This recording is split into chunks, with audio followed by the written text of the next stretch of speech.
Hi Bima.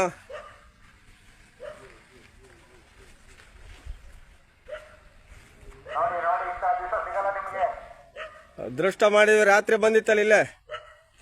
ನಮಸ್ತೆ ವೀಕ್ಷಕರೇ, ಹಾಸನ ಜಿಲ್ಲೆಯ ಅಕ್ಕಿಹಳ್ಳಿಪೇಟೆ ಗ್ರಾಮದಲ್ಲಿ ಭೀಮಾ ಎಂಬ ಕಾಡಾನೆ ಪ್ರತ್ಯಕ್ಷವಾಗಿದ್ದು ಗ್ರಾಮಸ್ಥರಲ್ಲಿ ಭಯದ ವಾತಾವರಣ ನಿರ್ಮಾಣವಾಗಿದೆ. ಆನೆ ಬೆಳೆಗಳನ್ನು ತಿಂದು ನಾಶ ಮಾಡುತ್ತಿದ್ದು ಅರಣ್ಯ ಇಲಾಖೆಯ ಸಿಬ್ಬಂದಿ ಆನೆಯನ್ನು ಹಿಂಬಾಲಿಸುತ್ತಿದ್ದಾರೆ. ಹಾಸನ ಜಿಲ್ಲೆಯಲ್ಲಿ ಕಾಡಾನೆಗಳ ಹಾವಳಿ ಮಿತಿಮೀರಿದೆ. ಪ್ರತಿ ವರ್ಷ ಕಾಡಾನೆಗಳ ದಾಳಿಗೆ 10 ಜನರು ಬಲಿಯಾಗುತ್ತಲೇ ಇರುತ್ತಾರೆ.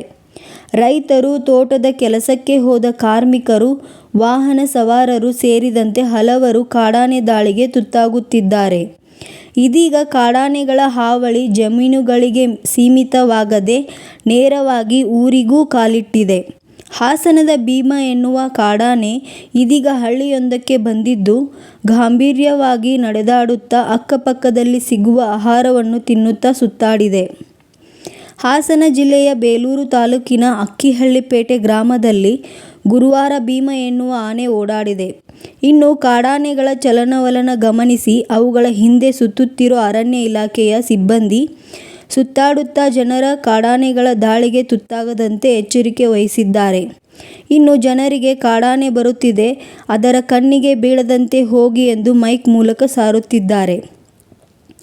ಅಕ್ಕಿಹಳ್ಳಿಪೇಟೆ ಗ್ರಾಮದ ಪ್ರಮುಖ ರಸ್ತೆಗಳಲ್ಲಿ ನಡೆದು ಸಾಗಿದ ಭೀಮಾ ಎಂಬ ಒಂಟಿ ಸಲಗವನ್ನು ಕಂಡು ಗ್ರಾಮಸ್ಥರು ಬೆಚ್ಚಿ ಬಿದ್ದಿದ್ದಾರೆ. ಮನೆಯ ಮುಂದೆ ಆಟವಾಡುತ್ತಿದ್ದ ಮಕ್ಕಳನ್ನು ಮನೆಯೊಳಗೆ ಹಿಡಿದು ಕೂರಿಸಿದ್ದಾರೆ. ಇನ್ನು ಸಣ್ಣ ಪುಟ್ಟ ಪ್ರಾಣಿಗಳಾದ ಆಡು, ಕುರಿ ಹಾಗೂ ಹಸುಗಳನ್ನು ಒಳಗೆ ಕಟ್ಟಿಕೊಂಡಿದ್ದಾರೆ. ಈ ಮೂಲಕ ಆನೆಯ ಕಣ್ಣಿಗೆ ಬೀಳದಂತೆ ರಕ್ಷಣೆ ಪಡೆದುಕೊಂಡಿದ್ದಾರೆ. ಜೊತೆಗೆ ಊರಿನ ರಸ್ತೆಯಲ್ಲಿ ಒಬ್ಬೊಬ್ಬರೇ ಓಡಾಡದಂತೆ ನಿಗಾ ವಹಿಸಿದ್ದಾರೆ.